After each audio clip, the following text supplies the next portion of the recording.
నేను చెబుతున్నాను తెలుసా, నువ్వెవరవై ఉండాలో తెలుసా?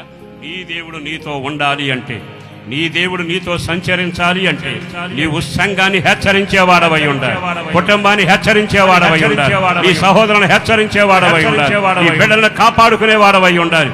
నీవు తప్పక హెచ్చరించేవాడవై ఉంటే ఆయన అంటున్నాడు, ఇదిగో మీతో కూడా మీరు చేయుటకు నేను ఉండేదాను. గట్టిగా ఆమేనండి. ఇప్పుడు వెళ్ళేటప్పుడు ఒక మాట చెప్పానండి ఆయన, ప్రభువా నువ్వు మాతో ఉంటే చాలా ఇబ్బందులుగా ఉన్నాయి, నువ్వు మాతో అక్కర్లేదనుకుంటే ఇక్కడ వదిలేసి వెళ్ళండి, నువ్వు మాతో రావాలి అనుకుంటే పరిశుద్ధ జీవితాన్ని కాపాడుకుందుమగాక. గట్టిగా ఆమేన్ చెప్పాలి, గట్టిగా.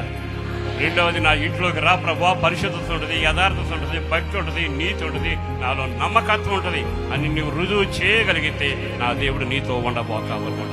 మూడవదిగా, నువ్వెవరవో తెలుసా? మొహమాటాలు చూడకుండా నిర్మోహమాటంగా ఖండించగలిగిన వాడవై ఉండాలి.